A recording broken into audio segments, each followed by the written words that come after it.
Ang tatay ko ay isang kilalang kusinero sa 10 baryo. Ang kanyang inihaw na buong tupa ay malutong ang balat at malambot ang laman. Pinaglalawayan ng lahat, narinig ng paboritong consort ng prinsipe rehente. At ipinatawag ang tatay ko sa palasyo para magluto. Ahasa niyang hiniling ang inihaw na buong tupa. Pumunta ang tatay ko, nang siya ay itapon palabas. Ang buong balat at laman niya ay nasunog sa apoy. Lumabas na biglang nagbago ng isip ang consort. Gusto niya ng inihaw na tupa na walang amoy ng tupa.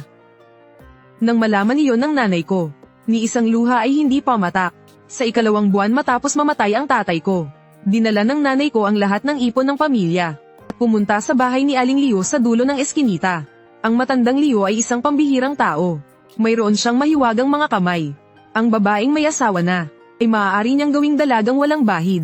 Ngunit sabi nila ay sobrang sakit. May isang dalaga raw na sumigaw sa sakit buong gabi. Halos mamatay. Ngunit nang bumalik ang nanay ko, hindi siya umimik ng kahit isang daing. Medyo mapatla lamang ang kanyang mukha. Tinawag niya ako sa kanyang harapan. Simula ngayon hindi mo na ako pwedeng tawaging ina. Ate na lang ang itawag mo sa akin. Naiintindihan mo ba kung bakit? Naiintindihan ko. Ngumiti ang nanay ko. Pinuri niya ako dahil marunong akong umunawa. Dinala niya ako sa kabisera. Nakahanap kami ng lumang sirang bahay para tirhan. Pagkatapos ay sa malaking kalsada sa harap ng palasyo ng prinsipe rehente. Nagtayo siya ng isang malaking kaldero, at nagbenta ng sabaw ng tupa. Ang galing ng nanay ko sa pagluluto ng tupa ay natutunan niya sa tatay ko. Ang tatay ko ay isang kilalang kusinero sa 10 baryo. Ang pinakadalubhasa niyang putahe ay ang inihaw na buong tupa. Pareho lang namang inihaw, ngunit ang inihaw na buong tupa ng tatay ko ay mas malinamnam kaysa sa iba. Malutong ang balat at malambot ang laman. Mabango at malasa ang karne ngunit hindi nakakaumay. Kahit ang mga taong karaniwang ayaw kumain ng tupa. Kapag naamoy ito ay hindi mapigil ang kumain ng sunod-sunod. Kapag nagluluto ang tatay ko, ang nanay ko ay tumutulong sa kusina sa likuran. Maraming may bahay ng ibang tindahan ang humaharap sa mga bisita. Ngunit ang nanay ko ay hindi kailanman nagpapakita. Dahil ang nanay ko ay tunay na napakaganda. Napakagandang madaling magdala ng gulo. At ang aming pamilya ay mga karaniwang mamamayang walang masasandalan. Sa mundong ito, hindi namin kayang makipagsabayan sa gulo. Hangad lamang naming umiwas sa gulo. Ang tanging pagkakataong sumikat ang tatay ko, ay nang dumating ang mga tao ng palasyo ng prinsipe rehente. Narinig nilang ang kanyang inihaw na buong tupa ay walang kapantay. Kaya inanyayahan siyang magluto para sa prinsipe. Masayang sinabi ng tatay ko sa nanay ko. Siguradong malaki ang gantimpala sa pagkakataong ito. Bibilhan kita ng ilang bagong damit sa kabisera. At magpapagawa ng isang pares ng gintong munting kuneho. Para sa aming si Aining bilang dot hahaha.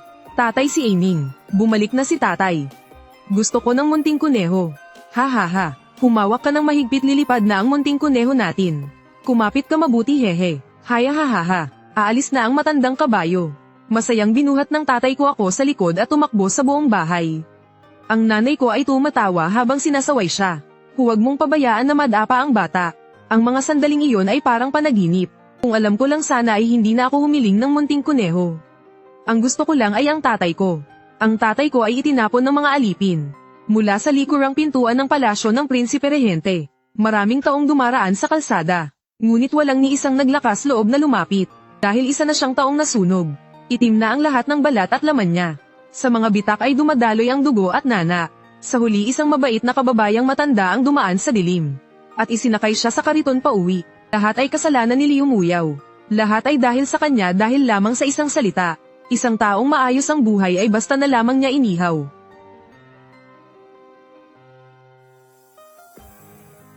Napakagandang pakinggan ng pangalang Liu Muyaw. Siya ang minamahal na consort ng prinsipe rehente.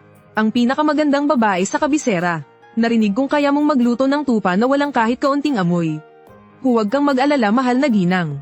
Tiyak na hindi malansa ang karneng ito. HM. Kung gayon kaya bang wala talagang amoy ng tupa?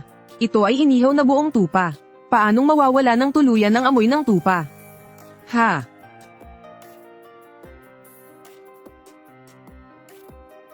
Sino ang nagsabing imposible? Ngayon ako mismo ang magluluto.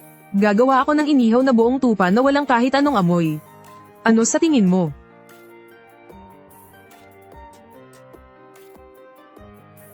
Pinatapal niya ang bibig ng tatay ko. Itinali siya na parang tupa at inilagay sa ibabaw ng apoy.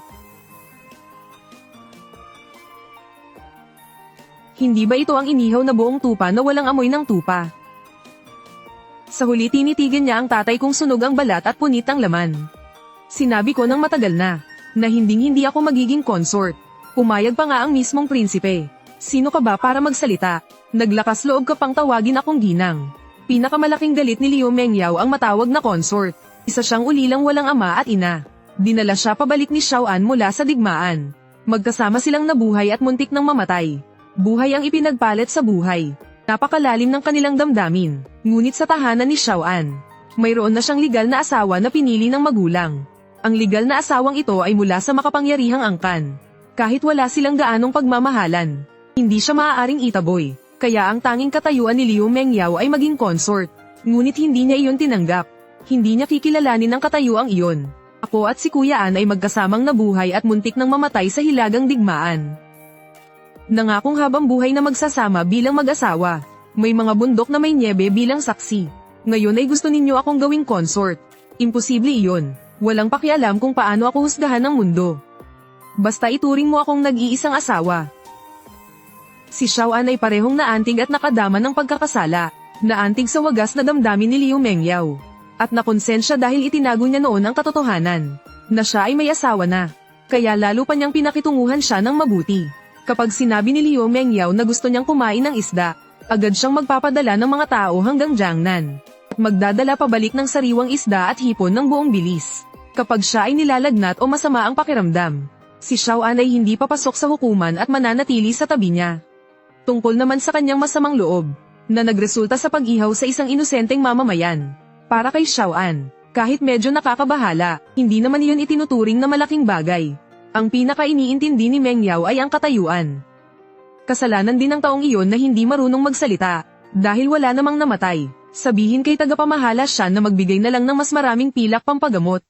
Nang marinig ng nanay ko ang mga salitang ipinasa ng kababayan, wala siyang sinabi. Tahimik lamang niyang hinawakan ang mangkok at sinubukang pakainin ako.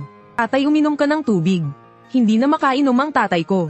Isang magaan na salitang gamutin mula sa may kapangyarihan ay sapat na para magkunwaring walang nangyari.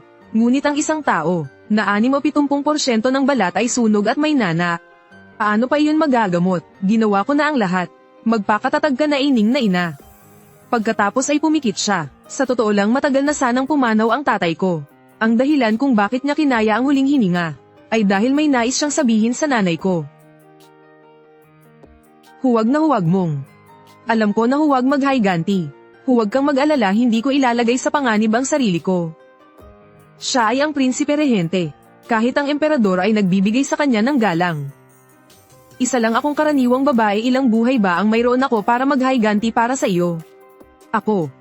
Mula ngayon ay aalagaan ko si Aining at mamumuhay ng maayos. Tutal marami rin naman ang ipon mong pilak. Isasara ko ang tindahan. At dadalhin ko si Aining sa pamamasyal tuwing tagsibol. Sa tag-init ay manunood ng mga lotes. Sa taglagas ay gagawa ng cake na osmanthus. Sa taglamig ay gagawa ng taong nyebe.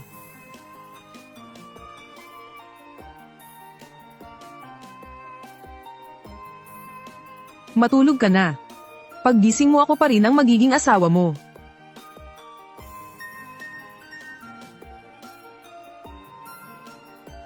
Matapos ang libing ng tatay ko, sa kanyang bag, nakakita ako ng isang pares ng maliliit na gintong kuneho.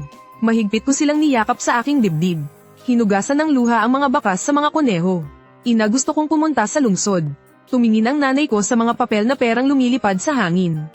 Matagal siyang nanahimik. Siyempre, talagang kailangan nating pumunta.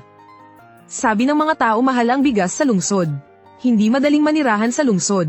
Ngunit para sa akin at sa nanay ko, parang hindi naman ganoon kahirap. Pagaling ang nanay ko sa pagluluto. Naglatag lang ng malaking kaldero. Dumarating ang lahat dahil sa bango. Mabilis ang aking kilos. Tumutulong ako sa pag-akit ng customer at pagkuha ng bayad.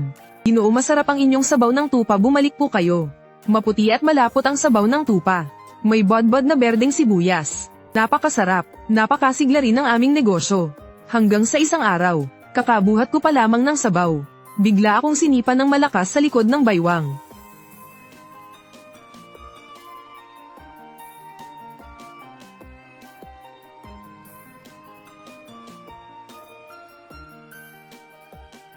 Ang nasa harap ko ay mga tauhan ng palasyo ng prinsipe rehente. Isang hanay ng malalakas na lalaking parang bakal. Sa likod nila ay isang magandang babaeng nakadilaw. Nakunat ang noo ng babae. Punong-puno ng pagkainis ang mukha. Wasakin ninyo ang kanilang pwesto. Opo, nang makita kong susugod na ang mga tauhan. Sumugod ako para ipagtanggol ang kaldero. Sumigaw ako ng matinis. Iyan ang kabuhayan namin. Saklolo may pinapatay, huwag ninyo akong galawin. Iniunat ng isang tauhan ng kamay. Kinagat ko siya ng buong lakas. Napahiyaw siya sa sakit. Itinaas niya ang kamay para suntukin ako. Sa gitna ng kaguluhan, isang malamig na tinig ang nagsabi ano ang nangyayari.